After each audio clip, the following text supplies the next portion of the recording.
अप्रत्यक्ष कर से कौन कौन से लाभ होते हैं और कौन कौन सी हानियां होती हैं।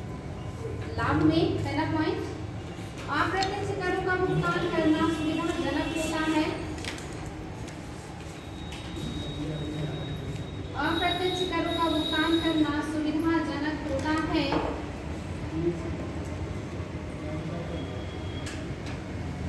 अप्रत्यक्ष करों का भुगतान करना सुविधाजनक होता है क्योंकि यह कर वस्तु या सेवाओं के मूल्य में अंतर्निहित होता है। क्योंकि यह कर वस्तु एवं सेवाओं के मूल्य में अंतर्निहित होता है। क्योंकि यह कर वस्तु एवं सेवाओं के मूल्य में अंतर्निहित होता है। फिर रिपीट कर रहे हैं, अप्रत्यक्ष करों का भुगतान करना सुविधाजनक होता है क्योंकि यह कर वस्तु या सेवाओं के मूल्य में अंतर्निहित होता है। बात समझ में आया कि अप्रत्यक्ष करों का भुगतान करना क्यों आसान है? क्योंकि इसमें वस्तु और सेवाओं का जो मूल्य होता है इसी में ये इंक्लूड होता है, तो आसानी से वो अपने आप वसूल हो जाता है लास्ट स्टेप पर। माने में लिखिएगा, अप्रत्यक्ष कर प्रतिगामी प्रवृत्ति के होते हैं। अप्रत्यक्ष कर प्रतिगामी प्रवृत्ति के होते हैं, अर्थात अप्रत्यक्ष कर प्रतिगामी प्रवृत्ति के होते हैं, अर्थात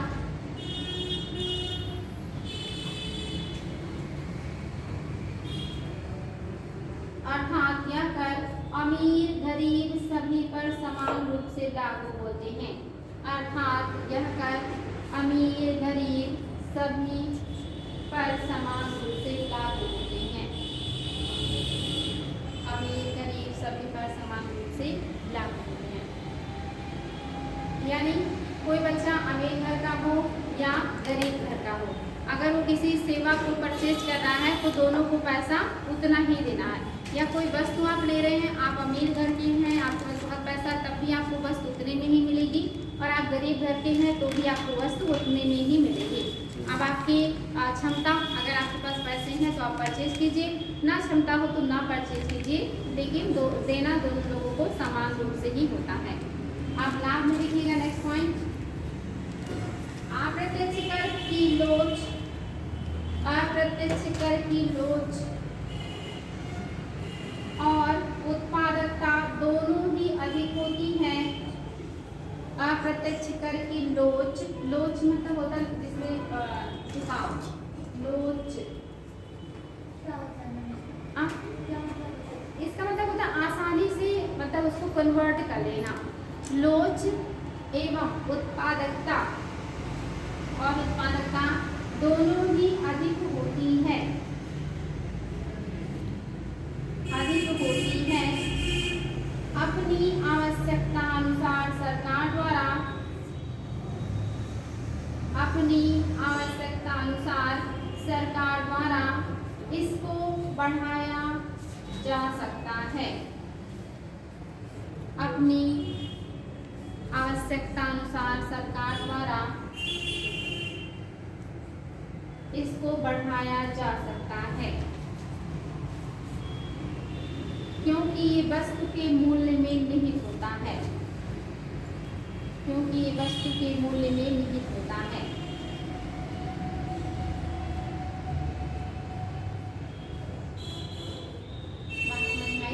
यानी कि लोच भी है, लोच का मतलब होता है किसी चीज को आसानी से अपनी तरफ कन्वर्ट कर लेना, झुका लेना, या जैसा आप चाहें वैसा कर लेना, इसी को कहते हैं लोच। यानी कि इसको लगाने में सरकार को समस्या नहीं होती। किसी भी वस्तु या सेवा का मूल्य बढ़ा दे सरकार तो उसमें अप्रत्यक्ष कर अपने आप इंक्लूड ही रहता है। अब इसके लिए सरकार को कुछ नहीं करना, वस्तु की कीमतें बढ़ गई, आप देख रहे हैं दिन प्रतिदिन वस्तुओं की और सेवाओं की कीमतें क्या हो रही हैं, बढ़ रही हैं। इसके लिए सरकार को अलग से ना किसी को जागरूक करना, ना किसी को बताना है, ना समझाना है, बस उसकी कीमतें उन्होंने टैक्स बढ़ा दी, कीमतें बढ़ गई। आपको समझ में आए, आपके बजट में हो तो लीजिए, ना बजट में हो तो ना लीजिए। तो सरकार को इसके लिए कोई अतिरिक्त खर्चा नहीं करना पड़ा, बताना या समझाना नहीं पड़ा, उनका काम हो गया। तो इससे सरकार को फायदा भी है और ये बढ़ाना उनके लिए आसान भी है, क्योंकि वस्तु के मूल्य में नहीं होता, इसलिए किसी को पता भी नहीं होता कि सरकार हमसे कितना अप्रत्यक्ष कर ले रही है और उस पर हम कोई आपत्ति भी नहीं जता पाते। अब हाँ लिखिएगा। अप्रत्यक्ष कर से मुद्रास्फीति बढ़ती है क्योंकि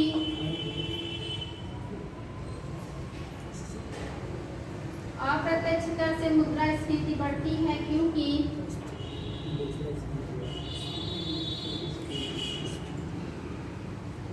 अब यहीं पे बोल लीजिए। अब मुझे बताइए अप्रत्यक्ष कर से मुद्रास्फीति कैसे बढ़ती है? मुद्रास्फीति बढ़ चुके हैं आप लोग। कहते किसे हैं मुद्रास्फीति? महंगा होना, वस्तु और सेवाओं का महंगा होना। तो कैसे महंगी हो जाती वस्तु और सेवाएं? जब इनडायरेक्ट टैक्स बढ़ेगा तो वस्तु और सेवाओं की कीमतें बढ़ेंगी। वस्तु और सेवाओं की कीमतें बढ़ने का मतलब है मुद्रा ज़्यादा है, वैल्यू कम है, और वस्तु और सेवाएं महंगी हैं, इनकी मतलब उत्पादकता या उपलब्धता या सप्लाई कम है। तो अप्रत्यक्ष कर से क्या बढ़ेगा? मुद्रास्फीति की समस्या आती है क्योंकि वस्तु और सेवाएं महंगी होती हैं। ठीक है, आप देखिएगा। अप्रत्यक्ष कर से मुद्रास्फीति बढ़ती है क्योंकि जितनी अधिक कर की दर उतना अधिक वस्तु का मूल्य। क्योंकि जितनी अधिक कर की दर उतना अधिक वस्तु का मूल्य। क्योंकि जितना अधिक कर का दर उतना अधिक वस्तु का मूल्य। लाभ में लिखिएगा नेक्स्ट पॉइंट। कर की दर अधिक होने पर भी कर वंचना नहीं होगी। कर की दर अधिक होने पर भी कर वंचना नहीं होगी। कर की दर अधिक होने पर भी कर वंचना नहीं होगी। कर वंचना नहीं होगी यानी कि कर की चोरी नहीं होगी क्योंकि वो मूल्य में इंक्लूड है। उसमें आप क्या चोरी कर सकते हैं? आपको पूरा का पूरा पे करना ही पड़ेगा, यानी कि सरकार को मिल रहा है, तो आपका इसमें कर वंचना नहीं होगी। नेक्स्ट पॉइंट हानि में लिखिएगा। अप्रत्यक्ष कर अनिश्चित होते हैं। अप्रत्यक्ष कर अनिश्चित होते हैं। अप्रत्यक्ष कर अनिश्चित होते हैं। वस्तुओं के उपभोग का आयतन और उनसे प्राप्त धनराशि की गणना। वस्तुओं के उपभोग का आयतन और उनसे प्राप्त धनराशि की गणना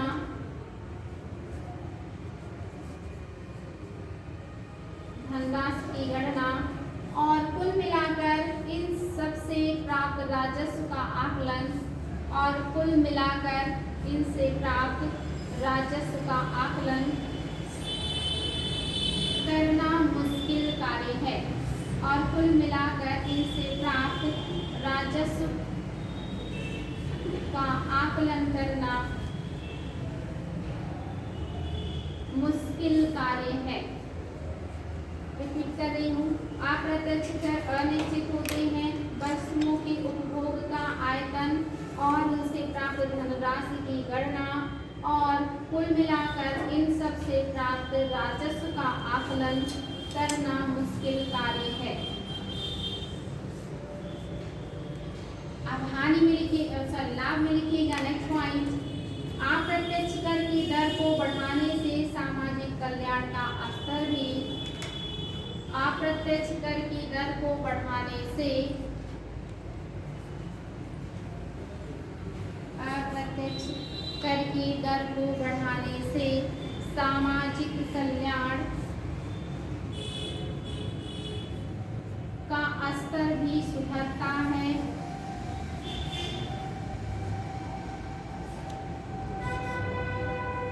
सामाजिक कल्याण का स्तर भी सुधरता है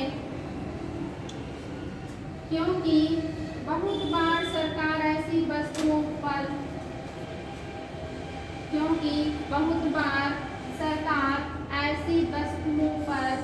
कर की दर बढ़ाती है। क्योंकि बहुत बार सरकार ऐसी वस्तुओं के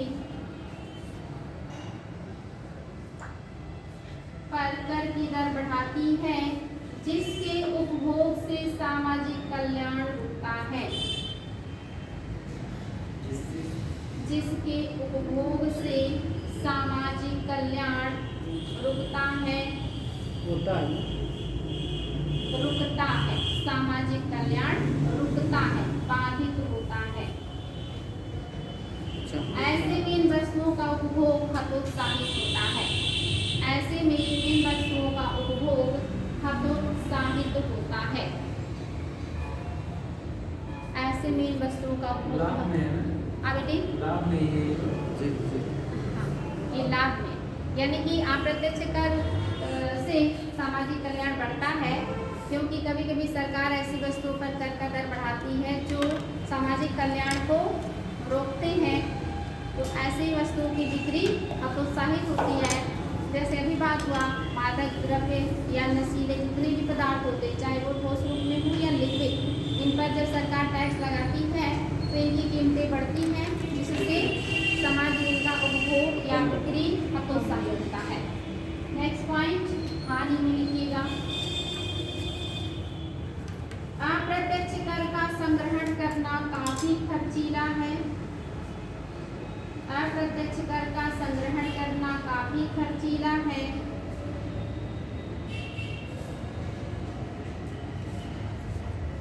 इससे सरकार पर अतिरिक्त खर्च बढ़ता है, काफी खर्चीला है। अप्रत्यक्ष कर का संग्रह करना काफी खर्चीला है, इससे सरकार पर अतिरिक्त खर्च बढ़ता है।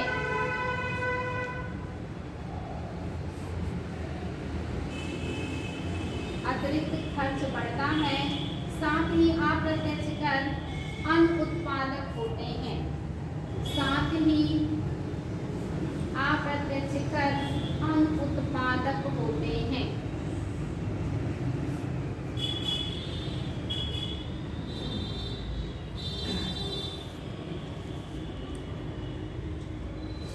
अब लाभ में लिखिएगा एक पॉइंट, अप्रत्यक्ष कर का कर आधार विस्तृत और ज्यादा है, अप्रत्यक्ष कर का कर आधार अधिक विस्तृत और ज्यादा है, अप्रत्यक्ष कर का कर आधार विस्तृत और ज्यादा है।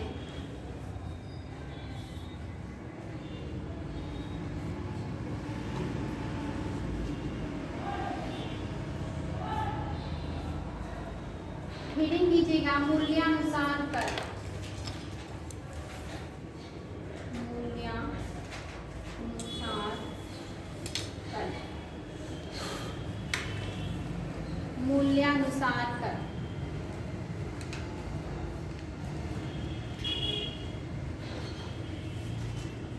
यानी कि अगर किसी वस्तु या सेवा पर उसके मौद्रिक मूल्य के आधार पर कर लगाया जाता है तब उसे क्या कहते हैं, मूल्यानुसार कर।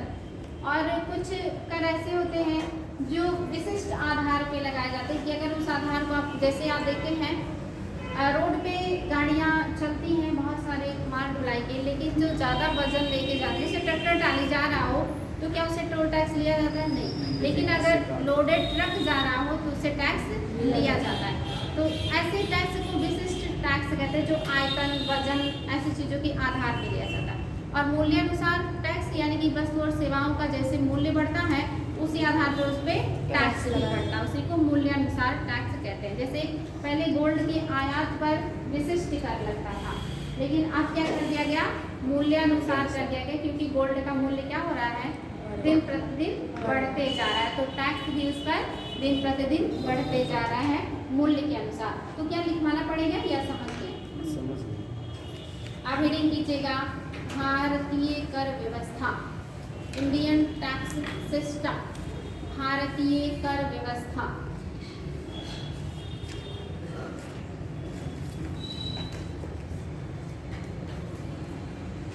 भारतीय कर व्यवस्था,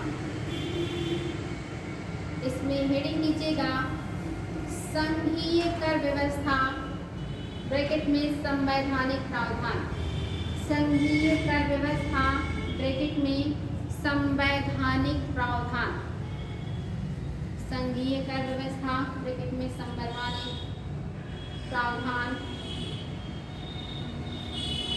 अब हेडिंग कीजिएगा केंद्र तथा राज्यों के वित्तीय संबंध, इसके अंदर फिर और एक हेडिंग, केंद्र तथा राज्यों के वित्तीय संबंध, केंद्र तथा राज्यों के वित्तीय संबंध।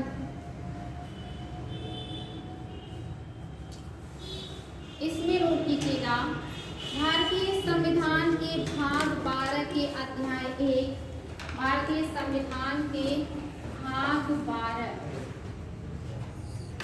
के अध्याय 1, भाग 12 के अध्याय 1 तथा 2 में, भाग 12 के अध्याय 1 तथा 2 में अनुच्छेद 265 से 293 तक, अनुच्छेद 265 से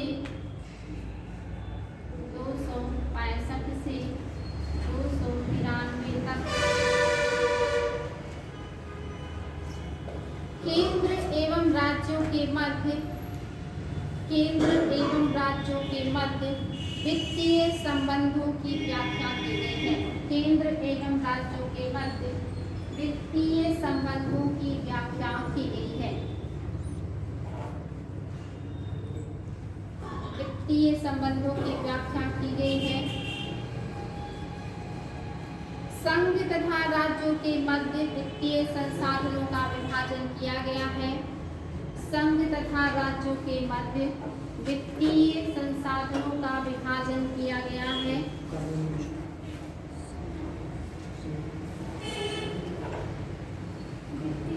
संसाधनों का विभाजन किया गया है। यह विभाजन भारत शासन अधिनियम 1935 पर आधारित है। यह विभाजन भारत शासन अधिनियम 1935 पर आधारित है। भारत शासन अधिनियम 1935 पर आधारित है। नेक्स्ट पॉइंट हाईलाइट करके लिखिएगा, वित्त आयोग के सुझाव पर केंद्र एवं राज्यों के मध्य, आप लोगों ने पढ़ा था ना, केंद्र और राज्यों के मध्य कर का जो बंटवारा है वो किसके सिफारिश से होता है? वित्त आयोग की सिफारिश से होता है। कौन से नंबर का वित्त आयोग इस समय काम कर रहा है? 15वां। पढ़ चुके हैं, कॉन्फिडेंस के साथ बोलिए। कौन है वित्त आयोग के अध्यक्ष? एनके सिंह। कितने सदस्य होते हैं इसमें? 5। एक अध्यक्ष 4। कब तक का काम है इनका? कब तक ये काम करेंगे? यही मैम 2026 तक, 2021 से लेकर के 2026 तक का इनका काम है। कौन से वित्त आयोग ने ये कहा था कि राज्यों को 42% सरकार को देना चाहिए? 14वां वित्त आयोग। कौन थे अध्यक्ष? वाई.डी. रेड्डी। लेकिन 15वें वित्त आयोग ने क्या सिफारिश करी? फिर 1% कमी करने की बात करी, यानी कि कहा राज्यों को 41% केंद्र सरकार को देना चाहिए। तो ये जो काम कर रहा है, कौन कर रहा है? वित्त आयोग। वही आप लिख रहे हैं, वित्त आयोग या फाइनेंस कमीशन के सुझाव पर केंद्र एवं राज्यों के मध्य राजस्व का वितरण किया जाता है। वित्त आयोग के सुझाव पर केंद्र एवं राज्यों के मध्य, केंद्र एवं राज्यों के मध्य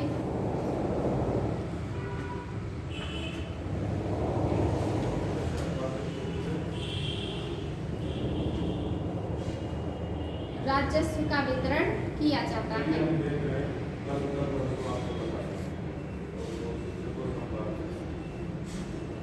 और वर्तमान समय में 15वां वित्त आयोग काम कर रहा है। अध्यक्ष हैं एनके सिंह। अब रीडिंग कीजिएगा, राजस्व शक्तियों का आवंटन, राजस्व शक्तियों का आवंटन, राजस्व शक्तियों का आवंटन। नोट कीजिएगा, संविधान केंद्र सरकार और राज्य सरकारों को, संविधान केंद्र सरकार और राज्य सरकारों को, केंद्र सरकार और राज्य सरकारों को स्वतंत्र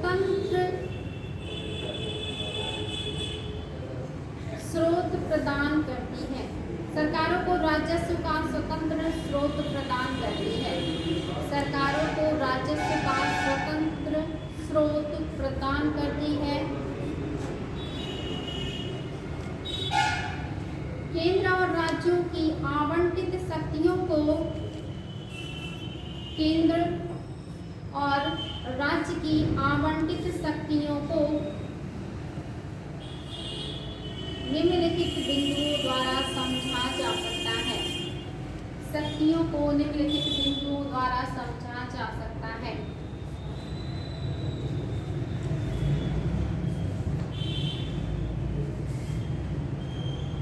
इसलिए पॉइंट में लिखिएगा, बहुत इंपॉर्टेंट पॉइंट है। संसद के पास संघ सूची में उल्लिखित विषयों पर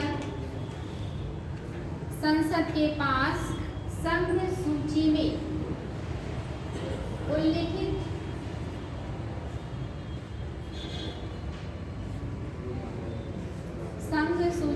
उल्लिखित विषयों पर कर लगाने की अनन्य शक्ति है।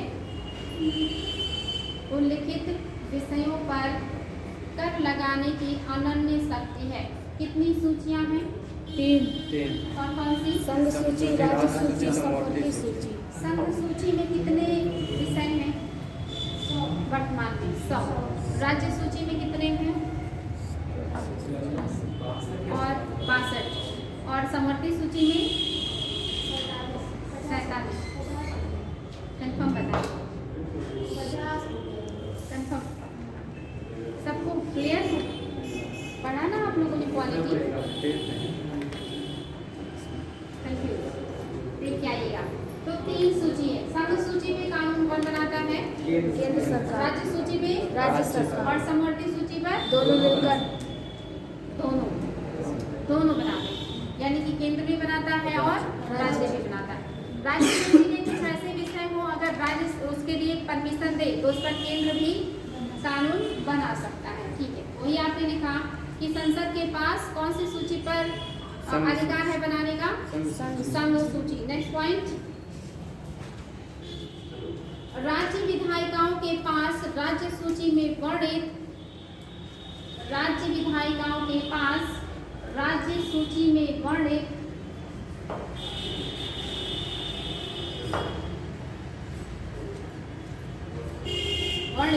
विषयों पर कर लगाने की अनन्य शक्ति है।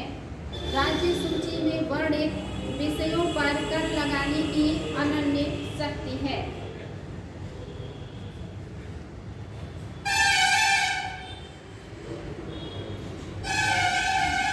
नेक्स्ट पॉइंट, संसद और राज्य विधायिका दोनों के पास संघ और राज्य विधायिका दोनों के पास समवर्ती सूची पर संघ और राज्य विधायिका दोनों के पास समवर्ती सूची में वर्णित विषयों पर कर लगाने का अधिकार है। संघ समवर्ती सूची में वर्णित विषयों पर कर लगाने का अधिकार है।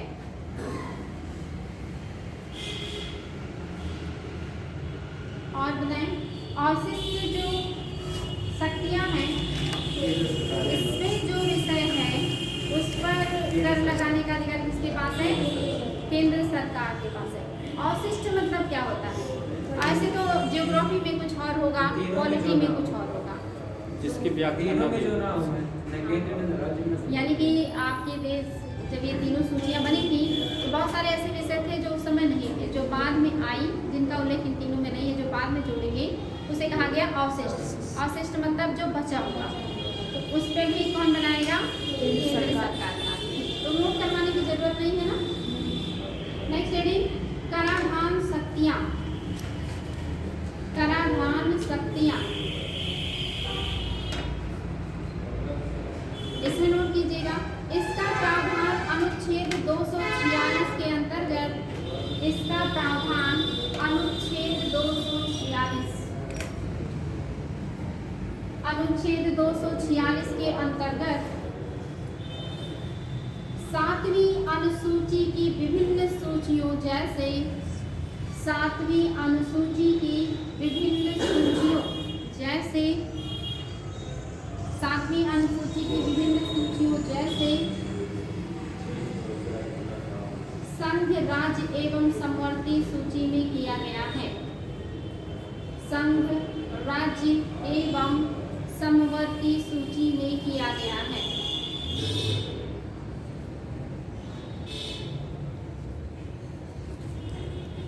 नेक्स्ट पॉइंट, अनुच्छेद 265 के तहत कोई कर, अनुच्छेद 265 के तहत कोई कर विधि के प्राधिकार से ही आरोपित, विधि के प्राधिकार से ही आरोपित और संग्रहित किया जाएगा।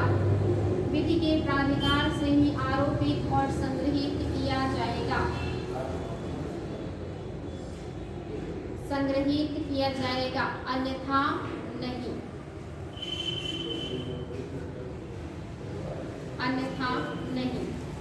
अब हेडिंग कीजिएगा प्रत्यक्ष कर, प्रत्यक्ष कर, प्रत्यक्ष कर। इसमें हेडिंग कीजिएगा व्यक्तिगत कर,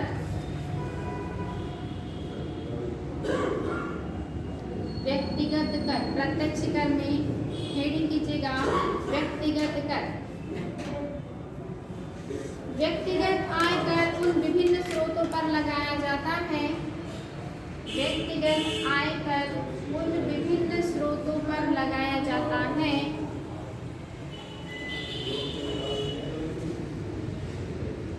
जिनसे विभिन्न व्यक्तियों को आय प्राप्त होती है, जिनसे विभिन्न व्यक्तियों को आय प्राप्त होती है, जिनसे विभिन्न व्यक्तियों को आय प्राप्त होती है। आय के प्रमुख स्रोत हैं वेतन, व्यापार तथा व्यवसाय।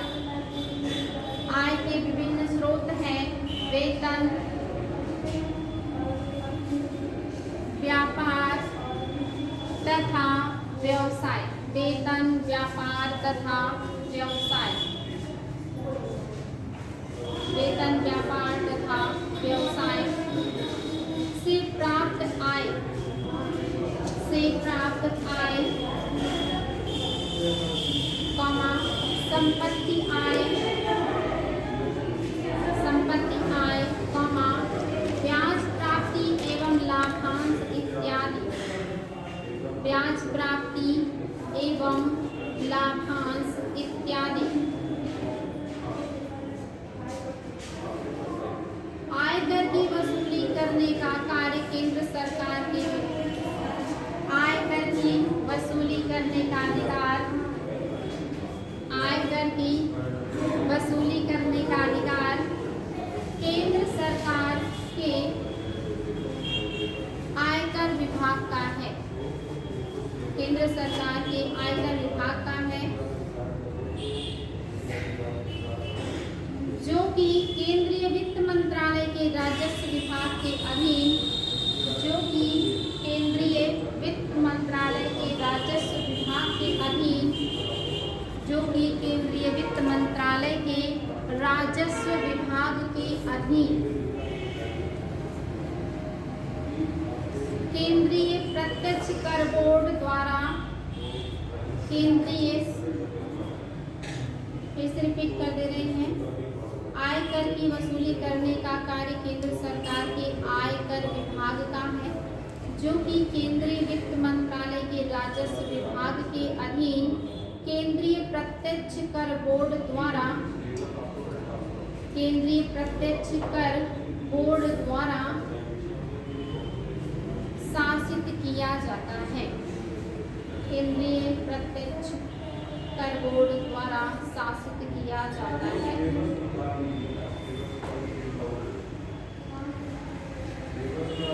भारत में आयकर, भारत में आयकर, आयकर अधिनियम 1961 के तहत लगाया जाता है। भारत में आयकर, आयकर अधिनियम 1961 के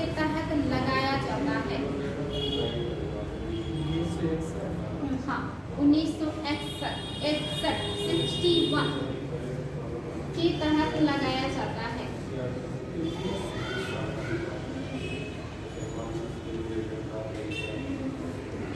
नेक्स्ट हेडिंग निगम कर। निगम कर, देखिए व्यक्तिगत कर को क्या कहते हैं, उसी को व्यक्तिगत आय कर को ही हम क्या कहते हैं, आयकर कहते हैं। नेक्स्ट हेडिंग निगम कर, इंग्लिश में लिखेगा कारपोरेट टैक्स। एग्जाम में कभी कभी निगम करना मुझे कारपोरेट पूछ लेता है। कारपोरेट टैक्स इसी को कहते हैं निगम कर। निगम कर दोनों याद रहे, निगम कर को ही कारपोरेट टैक्स कहते हैं। निगम कर इंग्लिश में कारपोरेट टैक्स। निगम कर एक प्रत्यक्ष कर है जो कंपनियों के लाभ पर लगाया जाता है। निगम कर एक प्रत्यक्ष कर है जो कंपनियों के लाभ पर लगाया जाता है। निगम कर एक प्रत्यक्ष कर है जो कंपनियों के लाभ पर लगाया जाता है। इसी कारण इसे कंपनी लाभ कर भी कहा जाता है। इसी कारण इसे कंपनी लाभ कर भी कहा जाता है। इसी कारण इसे कंपनी लाभ कर भी कहा जाता है। निगम कर केंद्र सरकार द्वारा आरोपित एवं एकत्र किया जाता है। हाईलाइट कर लीजिएगा, निगम कर केंद्र सरकार द्वारा आरोपित और एकत्र किया जाता है, लेकिन निगम कर केंद्र सरकार द्वारा आरोपित और एकत्र किया जाता है, लेकिन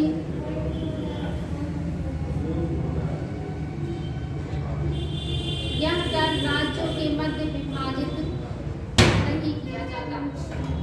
यह कर राज्यों के मध्य विभाजित नहीं किया जाता। ये बहुत इंपॉर्टेंट पॉइंट है। केंद्र सरकार इसे लगाती भी है, आरोपित भी करती है, मतलब आरोपित भी करती है, एकत्र भी करती है और उपभोग भी करती है। इसमें से राज्यों को कोई हिस्सा नहीं देती है। ये बहुत इंपॉर्टेंट है। आगे बढ़ेंगे। नेक्स्ट पॉइंट, वर्तमान में निगम कर एग्जाम में आ सकता है।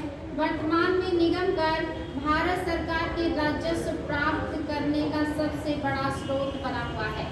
वर्तमान में निगम कर भारत सरकार के राजस्व प्राप्त करने का, भारत में निगम कर भारत सरकार के राजस्व प्राप्त करने का सबसे बड़ा स्रोत बना हुआ है।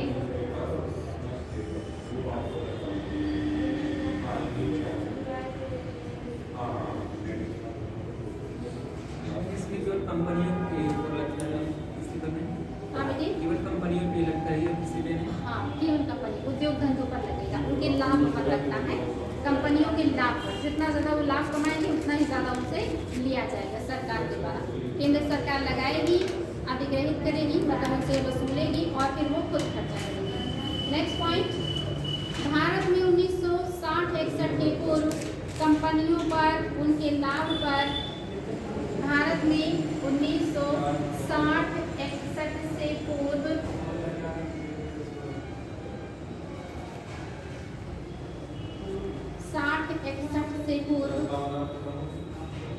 कंपनियों पर उनके लाभ पर जो कर लगाया या लगता था, कंपनियों पर उनके लाभ पर जो कर लगता था उसे सुपर टैक्स कहा जाता था। कंपनियों पर उनके लाभ पर जो कर लगता था उसे सुपर टैक्स कहा जाता था।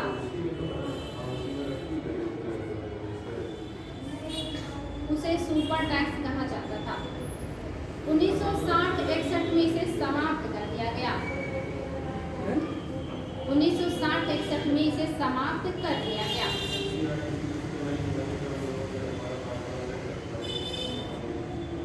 में इसे समाप्त कर दिया गया और इसके स्थान पर कंपनियों के निवल लाभ पर और उसके स्थान पर कंपनियों के निवल लाभ पर, उसके स्थान पर कंपनियों के निवल लाभ पर जो कर लगाया गया, निवल लाभ पर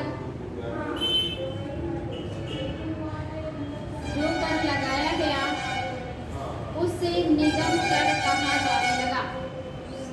जो कर लगाया गया उसे निगम कर कहा जाने लगा।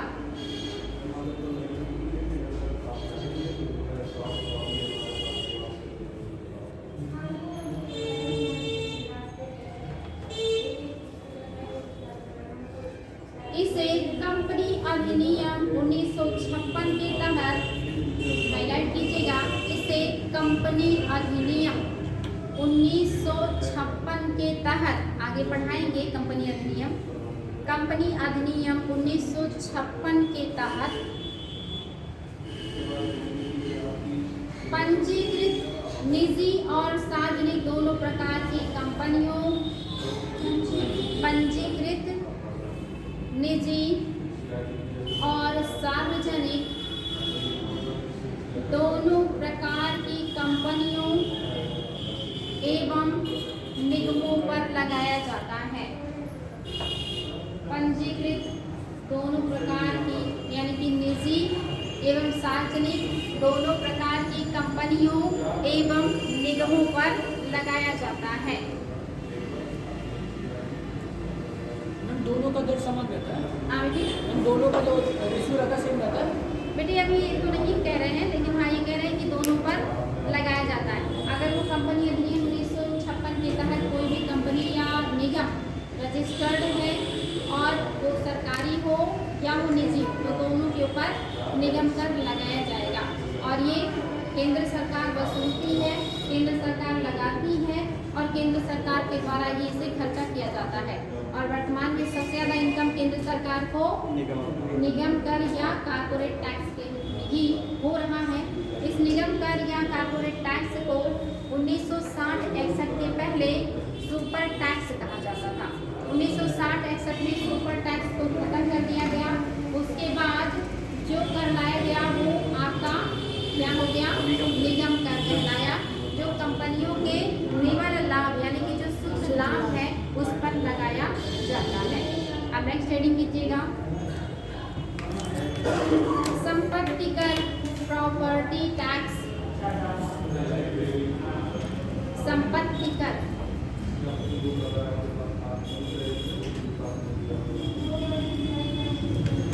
संपत्ति से कमाए हुए लाभ पर लगने वाले कर को, संपत्ति से कमाए हुए लाभ पर लगने वाले कर को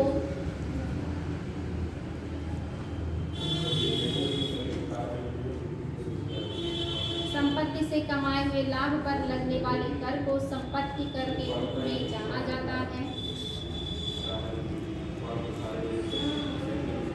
संपत्ति से कमाए हुए लाभ पर लगने वाले संपत्ति कर को संपत्ति कर के रूप में जाना जाता है।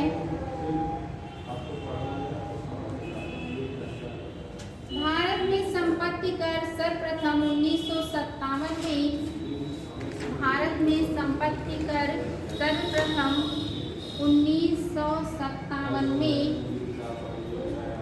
केल्डार समिति की संस्तुति पर लगाया गया था। 1957 में केल्डार समिति की सिफारिश पर लगाया गया था। केल्डार समिति की सिफारिश पर लगाया गया था।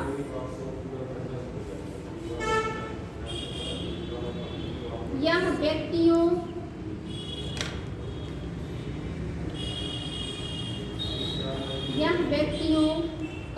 संयुक्त हिंदू परिवारों, संयुक्त हिंदू परिवारों और कंपनियों की कर मुक्ति संपत्ति निकाल देने के बाद, और कंपनियों की कर मुक्त संपत्ति निकाल देने के बाद, कंपनियों की कर मुक्त संपत्ति निकाल देने के बाद बचने वाली निबल संपत्ति पर लगाया जाता है। बचने वाली निबल संपत्ति पर लगाया जाता है।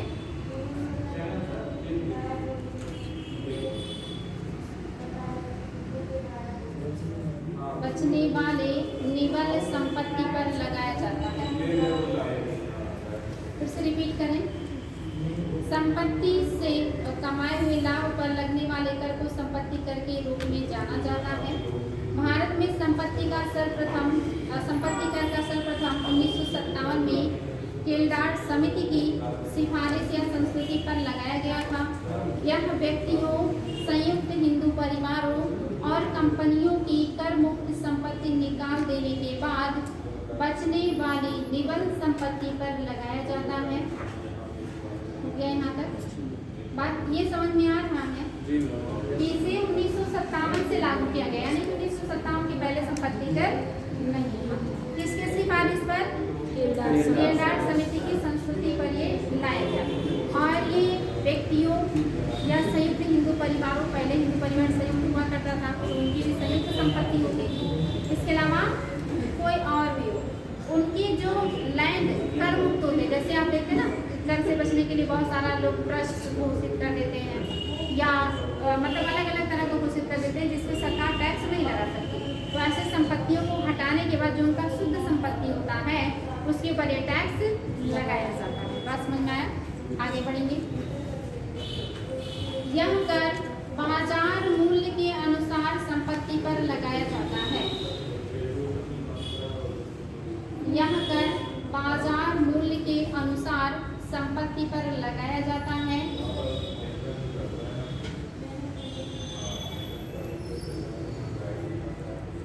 भारत में संपत्ति कर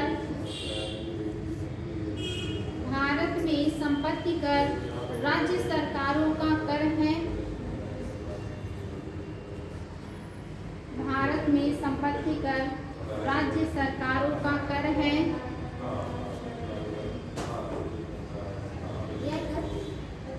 भारत में संपत्ति कर राज्य सरकारों का कर है। संपत्ति कर को 2015-16 के बजट से समाप्त कर दिया गया है। संपत्ति कर को 2015-16 के बजट से समाप्त कर दिया गया है। 2015-16 के बजट से समाप्त कर दिया गया है।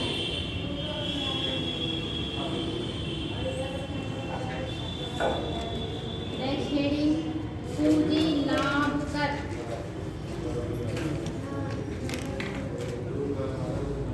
पूंजी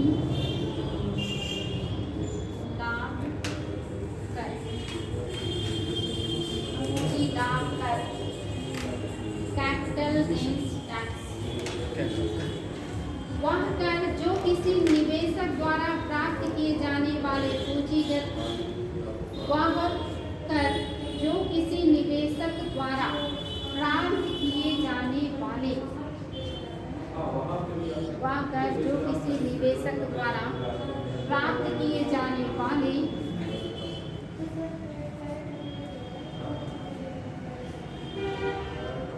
पूंजीगत मुनाफे पर तब लगाया जाता है।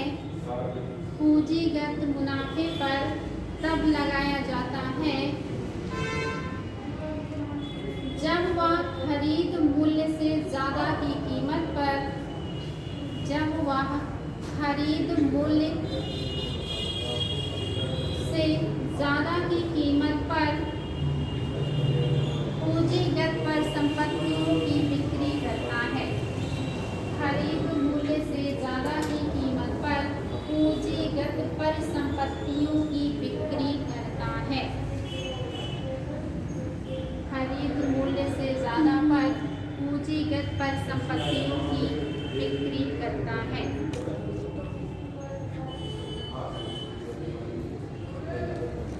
बात समझ में आया कि जब वो कोई ऐसी चीज़ें खरीदता है और फिर बेचता है तो अगर उसे लाभ प्राप्त होता है तो उस लाभ पर सरकार टैक्स लगाती है। आगे नेक्स्ट पॉइंट, यह कर तभी आरोपित किया जाता है। यह कर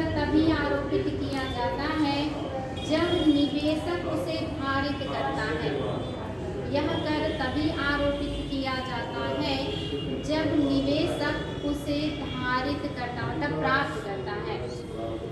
यह कर तभी आरोपित किया जाता है जब निवेशक उसे धारित करता है। अब आगे हेडिंग लीजिएगा, भारत में 2 प्रकार के पूंजीगत लाभ कर हैं।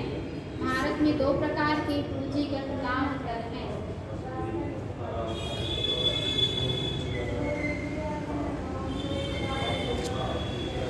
भारत में 2 प्रकार के पूंजीगत लाभ कर हैं। पहला अल्पकालिक पूंजीगत लाभ कर।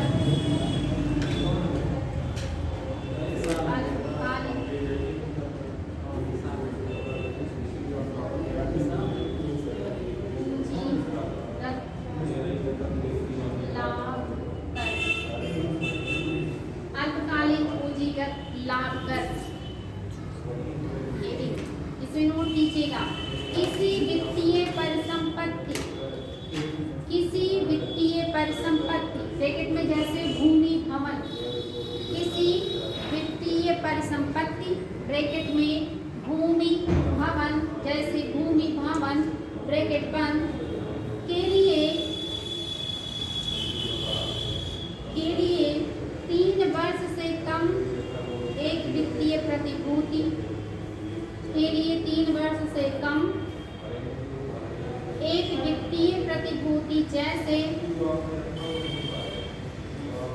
3 वर्ष से कम एक वित्तीय प्रतिभूति जैसे ब्रैकेट में जैसे डिवेंचर कॉमा शेयर ब्रैकेट में जैसे डिवेंचर कॉमा शेयर पढ़ा चुकी हूँ। डिवेंचर कॉमा शेयर ब्रैकेट बंद के लिए 1 वर्ष से कम अवधि में विक्रय पर होने वाला मुनाफा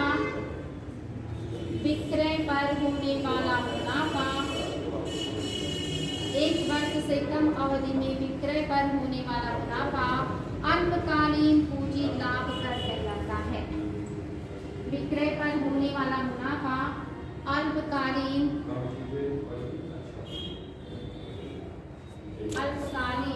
पूंजीगत लाभ कर होता है।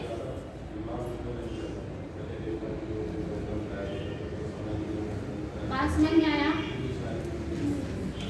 अगर कोई वित्तीय परिसंपत्ति है जैसे भूमि हो या भवन, अगर उसका विक्रय 3 वर्ष के अंदर किया जाए और अगर आपका शेयर हो डिवेंचर है उसको 1 साल के अंदर बनाया जाए तो इससे जो मुनाफा मिलता है उस पर जो टैक्स लगाएगी सरकार वो कैसा होगा? अल्पकालिक पूंजीगत लाभ कर होगा। अब हेडिंग कीजिएगा, दीर्घकालिक पूंजीगत लाभ या दीर्घकालिक पूंजी लाभ कर। दीर्घकालिक पूंजी लाभ कर या पूंजीगत लाभ कर किसी वित्तीय परिसंपत्ति जैसे भूमि भवन आदि, किसी वित्तीय परिसंपत्ति ब्रैकेट में जैसे भूमि भवन आदि ब्रैकेट बंद, किसी वित्तीय परिसंपत्ति ब्रैकेट में जैसे भूमि भवन आदि ब्रैकेट बंद के लिए 3 वर्ष से अधिक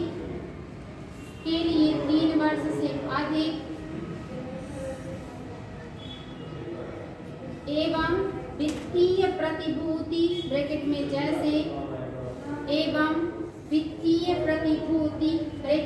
जैसे शेयर डिवेंचर ब्रैकेट बंद के लिए 1 वर्ष से अधिक समय में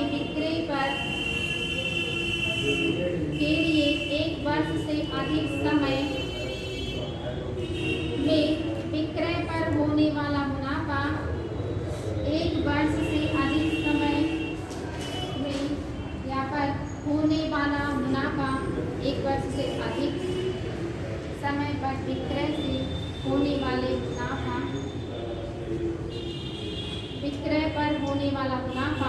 दीर्घकालिक पूंजी लाभ कहलाता है। दीर्घकालिक पूंजीगत लाभ कहलाता है। यानी अगर कोई वित्तीय संपत्ति है जैसे भूमि भवन, इसे आप 3 वर्ष से अधिक समय पर बेच के लाभ कमाते हैं, या आपका कोई शेयर डिवेंचर है उसे 1 वर्ष से अधिक समय पर बेच करके आप लाभ कमाते हैं, तो उस लाभ पर जो टैक्स लगेगा उसे दीर्घकालिक पूंजीगत लाभ कहा जाएगा। नेक्स्ट हेडिंग कीजिएगा, न्यूनतम वैकल्पिक कर। न्यूनतम वैकल्पिक कर, न्यूनतम वैकल्पिक कर, मिनिमम अल्टरनेट टैक्स। न्यूनतम वैकल्पिक कर कहिए या मिनिमम अल्टरनेट टैक्स कहिए, इसका इंग्लिश है MAT, MAT, MAT, MAT, short form MAT, minimum alternate tax, न्यूनतम वैकल्पिक कर। नोट कीजिएगा, मैट सभी कारपोरेट इकाइयों पर लागू होता है, चाहे वे सार्वजनिक हो या निजी। मैट सभी कारपोरेट इकाइयों पर लागू होता है, चाहे वो सार्वजनिक हो या निजी।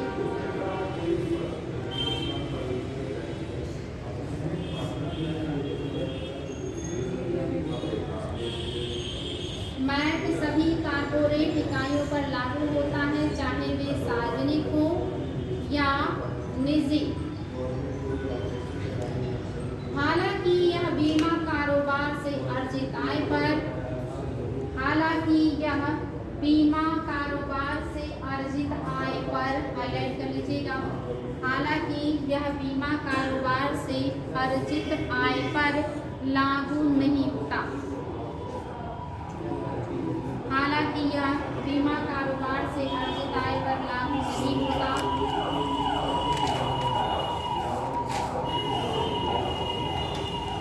नेक्स्ट पॉइंट,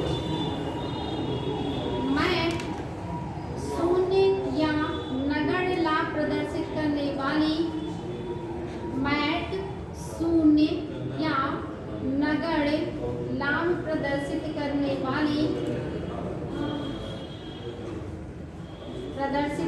वाली कंपनियों के बुक प्रॉफिट पर, शून्य या नगण्य लाभ प्रदर्शित करने वाली कंपनियों के बुक प्रॉफिट पर,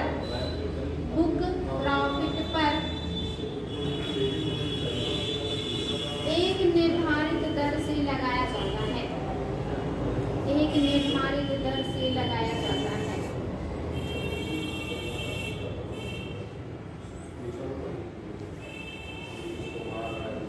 नेक्स्ट पॉइंट, 1997-98 के बजट में,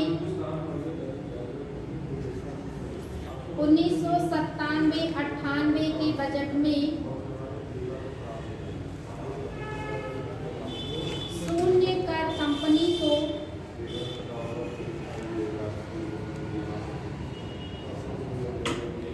शून्य कर कंपनी को कर की श्रेणी में लाने के लिए, शून्य कर कंपनी को कर की श्रेणी में लाने के लिए न्यूनतम वैकल्पिक कर लागू किया गया था। शून्य कर कंपनी को कर के दायरे में लाने के लिए शून्य या आपका न्यूनतम वैकल्पिक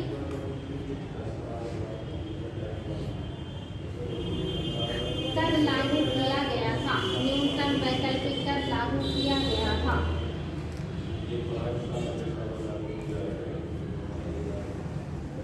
जिसके अंतर्गत यदि सभी छूटों और रियायतों का लाभ उठाने के बाद, जिसके अंतर्गत यदि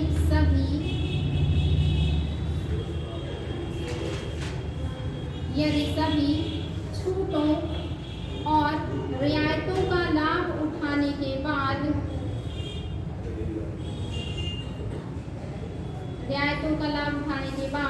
कंपनियों का शुद्ध लाभ शून्य हो जाता है, तो सभी छूटों और रियायतों का लाभ उठाने के बाद कंपनियों का आय शून्य हो जाता है तो लाभ उठाने के बाद कंपनियों का शुद्ध लाभ शून्य हो जाता है। शुद्ध लाभ शून्य हो जाता है तो उन कंपनियों को बुक प्रॉफिट ब्रैकेट में रियायतें और छूट, उन कंपनियों को बुक प्रॉफिट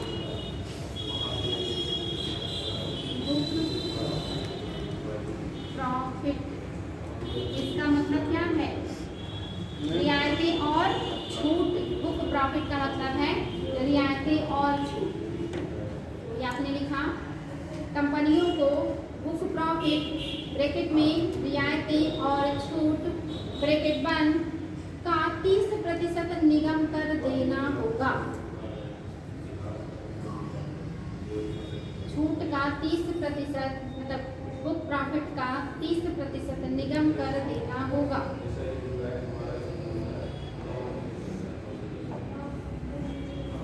कराधान विधि अधिनियम 2019 के द्वारा कराधान विधि अधिनियम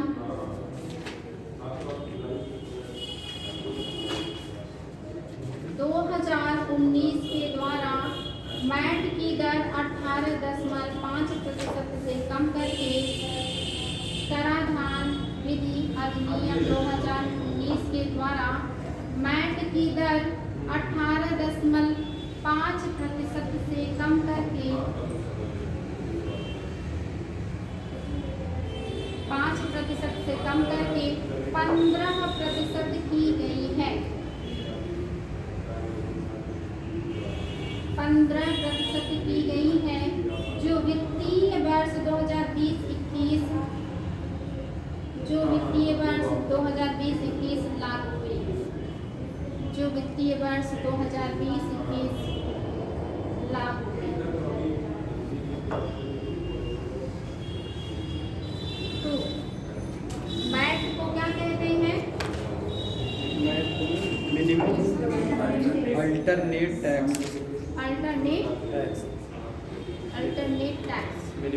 मिनिमम अल्टरनेट टैक्स। हिंदी क्या है?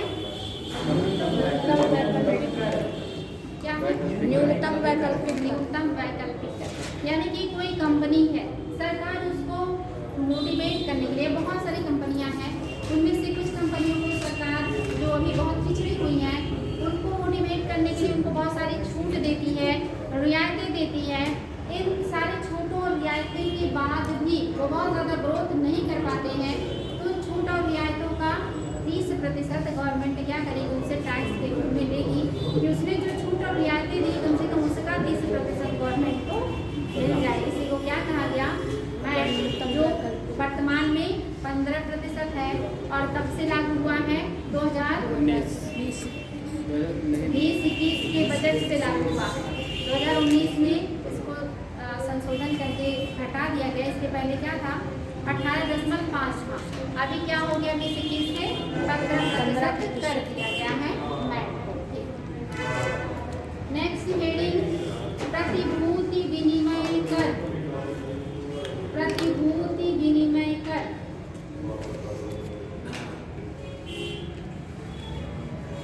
प्रतिभूति विनिमय कर नोट कीजिएगा। प्रतिभूति विनिमय कर एक ऐसा विनिमय कर है जो प्रतिभूति विनिमय कर ऐसा कर है जो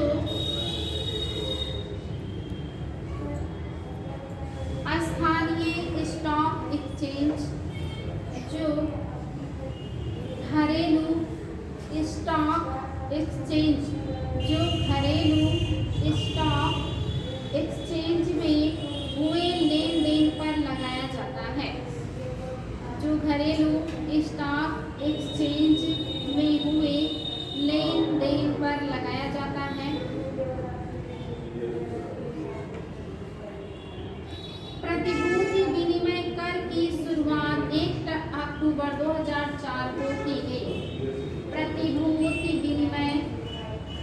की शुरुआत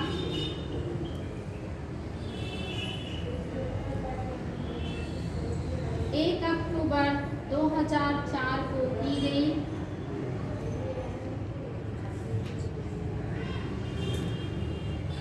प्रतिभूति विनिमय कर की दरें केंद्र सरकार द्वारा प्रतिभूति विनिमय कर की दरें केंद्र सरकार द्वारा प्रस्तावित की जाती हैं।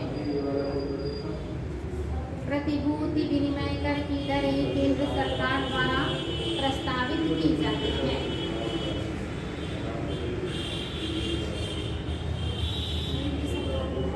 प्रस्तावित की जाती हैं। प्रस्तावित की जाती हैं एवं यह कर स्टॉक एक्सचेंज से वसूला जाता है। एवं यह कर स्टॉक एक्सचेंज से वसूला जाता है।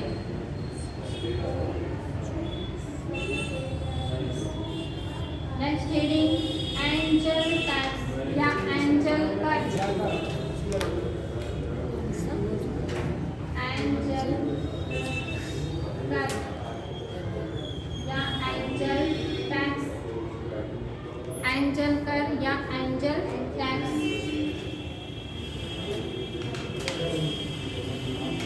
ये एग्जाम में बहुत ज़्यादा आया है।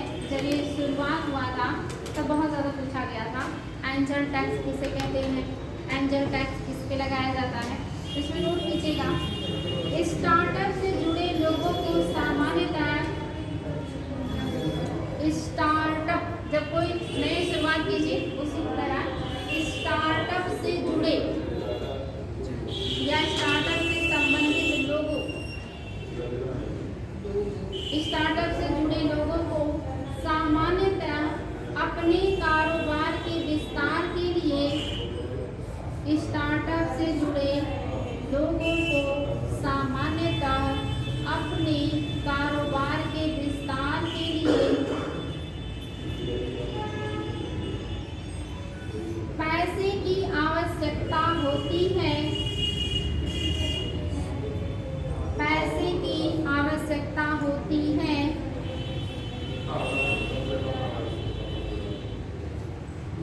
जिसके लिए वे पैसे देने वाली कंपनी जिसके लिए वे पैसे देने वाली कंपनी या संस्था को शेयर जारी करते हैं। जिसके लिए वे पैसा देने वाली कंपनी या संस्था को शेयर जारी करते हैं। अक्सर वे शेयर उचित कीमत से कहीं ज़्यादा अक्सर वे शेयर उचित कीमत से कहीं ज़्यादा मूल्य पर जारी किए जाते हैं। उचित कीमत से कहीं ज़्यादा मूल्य पर जारी किए जाते हैं।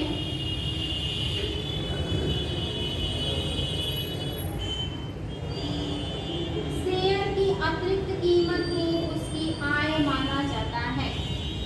शेयर की अतिरिक्त कीमत को उसकी आय माना जाता है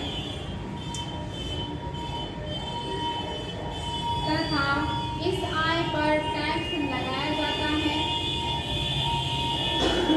तथा इस आय पर टैक्स लगाया जाता है। इस आय पर टैक्स लगाया जाता है। बहुत दिक्कत हो रही तो आगे आ जाइए, बहुत शोर हो रहा है। टैक्स लगाया जाता है जिसे एंजल टैक्स कहा जाता है। जिसे एंजल टैक्स कहा जाता है।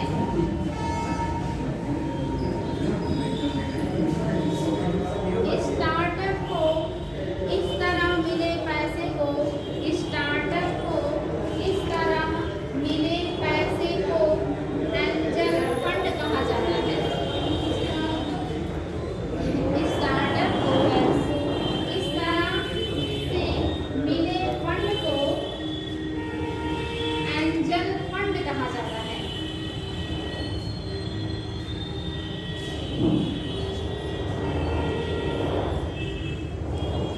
तो बात समझ में आया। एंजल टैक्स यानी जब कोई नई स्टार्टअप हो और वो पैसा कलेक्ट करने के लिए अपनी शेयर जारी करे किसी संस्था या कंपनी को, लेकिन वो जो शेयर हो वो सामान्य या उचित मूल्य से ज़्यादा का हो।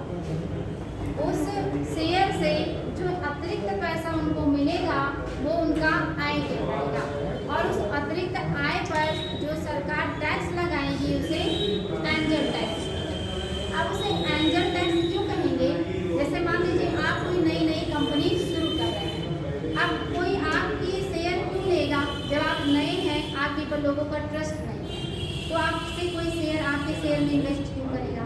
यानी कि आप अपनी शेयर को ज़्यादा कीमत पे जारी कर रहे हैं, लेकिन आपने कहा कि बाकी लोगों के शेयर के मुकाबले मैं आपको इस पर ज़्यादा ब्याज या ज़्यादा प्रॉफिट दूंगा।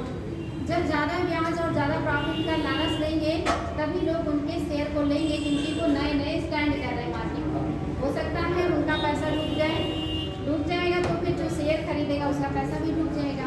इसलिए लोग इसमें रिस्क नहीं लेना चाहते। लेकिन अगर बाई चांस वो स्टार्टअप काम कर गया तो उनको उससे बहुत ज़्यादा मुनाफा होता है। तो इसीलिए जो नए स्टार्टअप होते हैं वो अपने शेयर को महंगे दामों पे तो बेचते हैं, लेकिन बदले में प्रॉफिट भी देते हैं। अब ऐसे स्टार्टअप जो अभी रिस्क में है, जो डूबने का रिस्क भी है और फायदे का भी, तो ऐसे लोग इसमें इन्वेस्ट करना चाहिए जिनके पास पैसे डूबने का बहुत ज़्यादा टेंशन ना हो, या थोड़े बहुत पैसे डूब जाने से उनके सेहत पे कोई फर्क ना पड़े। ऐसे स्टार्टअप में जो लोग पैसा इन्वेस्ट करेंगे वो लोग उस स्टार्टअप के लिए क्या हुए? एक एंजल हुए, एक दूत की तरह हुए जो उन्हें फायदा मतलब सहयोग दे रहे हैं, पैसा दे रहे हैं ताकि वो आगे बढ़े। जैसे आप कोई काम करना चाहते हैं, आपके पास पैसा नहीं है और आप कह रहे हैं कि आप मुझे जो है इतना पैसा दीजिए, बदले में जब मेरा काम चलने लगेगा तो मैं आपको इसके बदले में इतना पैसा दूँगा, लेकिन ये आपके ऊपर जल्दी कोई ट्रस्ट नहीं करेगा। अगर कोई करके आपको दे रहा है इसका मतलब आपके लिए क्या हो गया? फिर देवदूत हो गया, तो उसको क्या कहेंगे आप? एंजल। फिर उससे मिले आय पर जो टैक्स गवर्नमेंट लगाएगी वो क्या कहलाएगा? एंजल टैक्स है। बात समझ में आ गया? इसलिए इसका नाम है angel tax.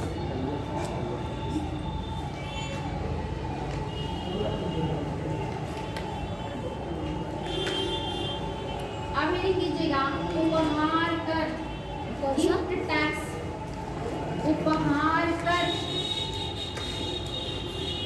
Gift tax.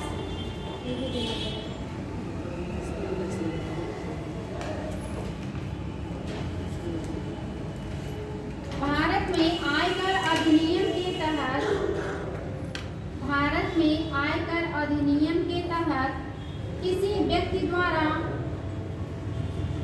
Bharat में आयकर अधिनियम के तहत किसी व्यक्ति द्वारा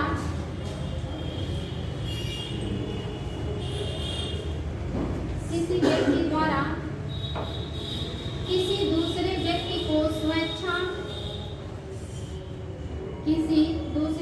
को स्वेच्छा और बिना किसी प्रतिफल के,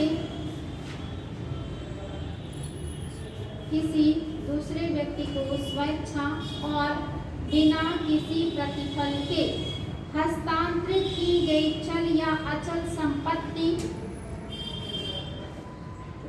बिना किसी प्रतिफल के हस्तांतरित यानी कि दी गई, हस्तांतरित की गई चल या अचल संपत्ति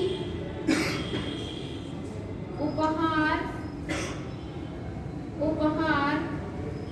एवं इस पर लगने वाले कर को उपहार कर कहते हैं। संपत्ति को उपहार एवं इस पर लगने वाले कर को उपहार कर कहते हैं।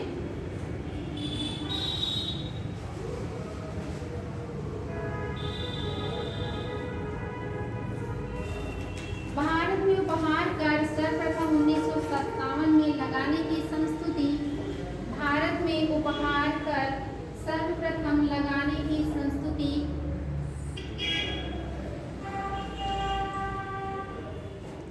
भारत में उपहार कर सर्वप्रथम 1957 में लगाने की संस्तुति 1957 में लगाने की संस्तुति केल्डार समिति ने की थी। केल्डार समिति ने की थी, जिसे 1998 के बाद समाप्त कर दिया गया था। जिसे 1998 के बाद समाप्त कर दिया गया था।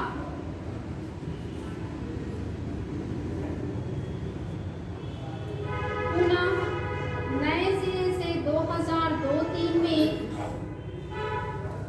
पुनः 2002-03 से यह व्यवस्था की गई कि पुनः नए सिरे से 2002-03 में यह व्यवस्था की गई कि यदि बिना किसी प्रतिफल के सगे संबंधी द्वारा यदि बिना किसी प्रतिफल के सगे संबंधी द्वारा दिए गए उपहार या किसी अन्य द्वारा दिए गए उपहार या किसी अन्य द्वारा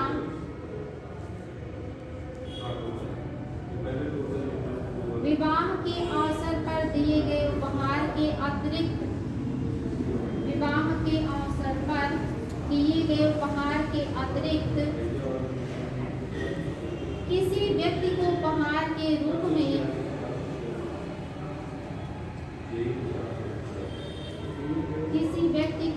उपहार के रूप में ₹25,000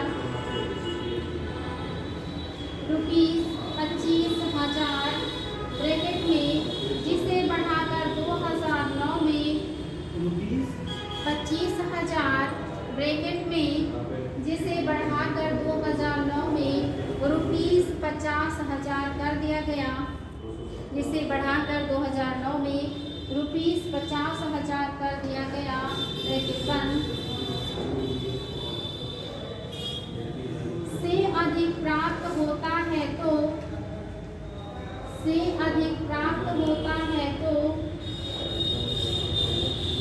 उसके द्वारा प्राप्त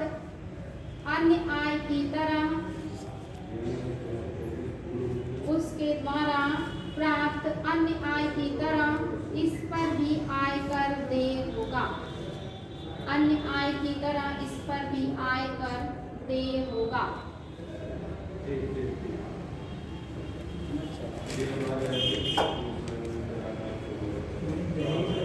वर्तमान में उपहार कर समाप्त कर दिया गया है।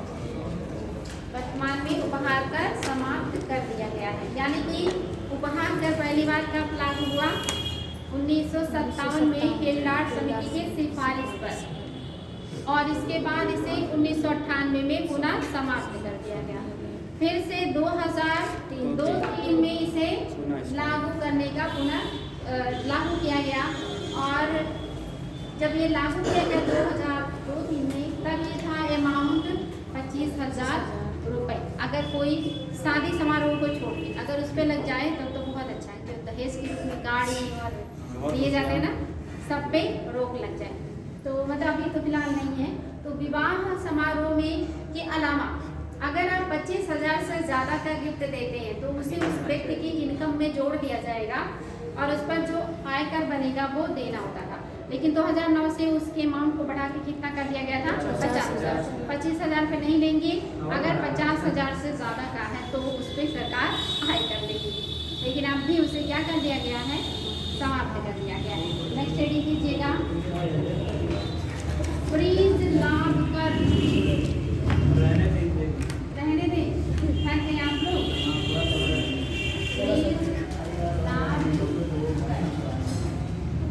फ्रीज लाभ कर। हाँ, फ्रीज लाभ कर। ये मैं आप लोगों को पढ़ाई हूँ। जरा बताएं क्या था ये फ्रीज लाभ कर?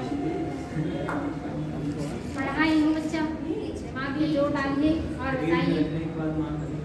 अच्छा, मनीष कुछ बता रहे हैं, क्या है डॉक्टर? कह रहे हैं कि जब दहेज देते हैं फिर मांग करते हैं इसको बताइए। क्या बात?